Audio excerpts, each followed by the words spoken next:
Good morning, students. Welcome to the English class. Today we are going to discuss building blocks,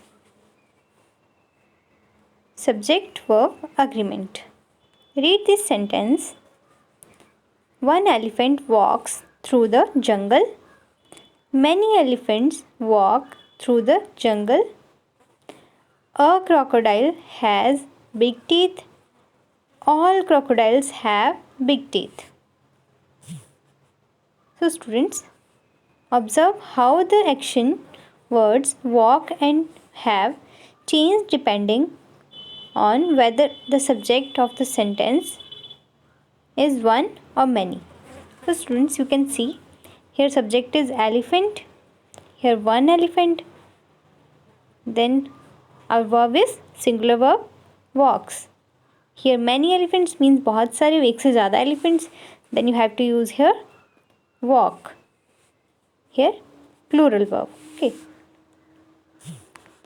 So students, this is called subject verb agreement.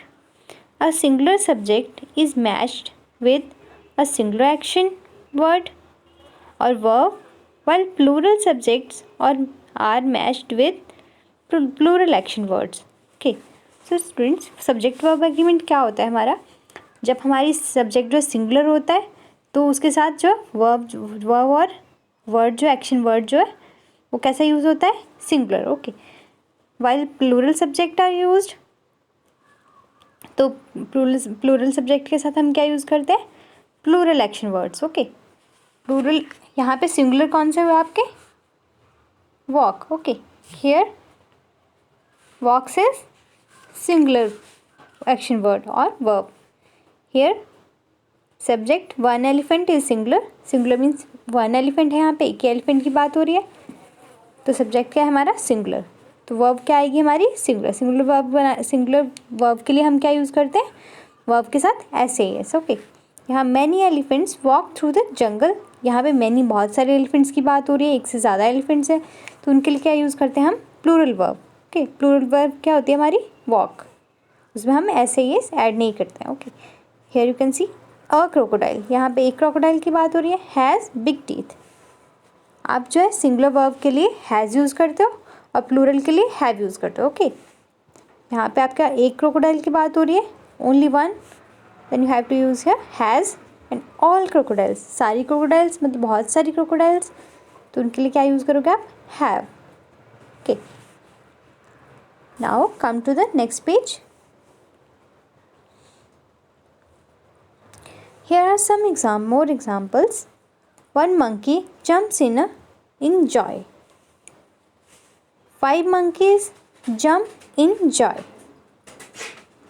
यहाँ पे क्या आपका एक monkey की बात हो रही है तो आप कैसी वर्ब यूज़ कर रहे हो? सिंगुलर. एस यूज़ कर रहे हो वर्ब के साथ. और जब आप 5 monkeys jump in joy, यहाँ पे 5 monkeys की बात हो रही है, एक से ज़्यादा हमारे पास सब्जेक्ट है तो सब्जेक्ट में एक से ज़्यादा पर्सन्स है तो हम क्या यूज़ करें यहाँ पे? Plural verb. प्लूरल वर्ब कैसी होगी? Without SAS. द कोलोकोला word cries mournfully. Here you can see cries is plural form of cry. Okay. आपने cries क्यों यूज़ किया? कि यहाँ पे कोलो कोलो वर्ड एक ही वर्ड की बात हो रही है. यहाँ कोलो कोलो वर्ड्स, यहाँ वर्ड्स आ गया मीन्स बहुत सारे वर्ड्स. cry mournfully यहाँ पे तो आपको क्या यूज़ करना है यहाँ पे? Plural verb. ओके.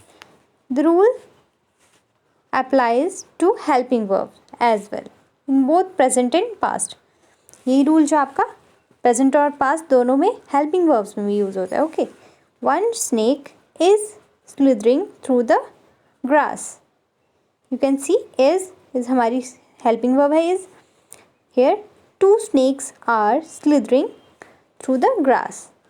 यहाँ पे क्या है? एक स्नेक की बात हो रही है तो आपने इज यूज़ करना है और 2 snakes की बात हो रही है तो आर यूज़ करना है. मीन्स एक से ज़्यादा स्नेक्स होंगे तो आर यूज़ होगा. Okay. The elephant was happy with his trunk. Here was एक एलिफेंट के लिए यूज़ हो रहा है. The elephants were happy with their trunk. यहाँ बहुत सारे एलिफेंट्स हैं, एलिफेंट्स हो गया तो यहाँ पे क्या यूज़ होगा आपका? वर. ओके. कैन सी हेयर वर. यहाँ आपका इज जो है सिंगुलर हेल्पिंग वर्ब होती है और आर आपकी प्लूरल हेल्पिंग वर्ब होती है, और पास्ट में वॉज आपकी सिंगुलर हेल्पिंग वर्ब होती है और वर आपकी प्लूरल। किस में होती है आपकी यूज़? प्रेजेंट टेंस में, सॉरी पास्ट टेंस में। Okay, now students you have to do, let's try 6. Choose the correct verb for each sentence. Cross out the wrong verb. One has done for you. Okay. आपको यहाँ पे correct verb को choose करना है और wrong verb को cross करना है. Okay, as you can see in this example, the crocodile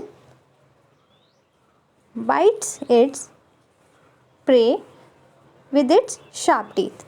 You can see students, crocodile यहाँ पे एक है, सिंगुलर सब्जेक्ट है. Then you have to use here bites. Okay, the giraffe has or have a long neck. यहाँ एक giraffe है, only one giraffe here. Then you have to use here has. have किसके लिए use होता है? अगर यहाँ पे बहुत सारे जिराफ होते हैं, यहाँ पे होता the giraffes have a long neck. Okay, तब आपका क्या आता? have. अगर जिराफ्स होते हैं. ओके, यहाँ पे जिराफ एक जिराफ है तो यहाँ पे क्या यूज़ होगा आपका? हैज़. हैज़ आपका सिंगुलर सब्जेक्ट के साथ यूज़ होता है और हैव प्लूरल के साथ. Okay, next you can see here, hippos know और knows how to swim. You can see here students, hippos. Hippos is subject is plural. Okay, then you have to use here know. Cross here nose. Okay, many baboons swing or swings on the tree. Here you can see many baboons. Okay, then you have to use here plural verb. Plural verb कौन सी आपकी? swing. Cross the wrong verb. So students, you have to do. Let's try 6. Thank you.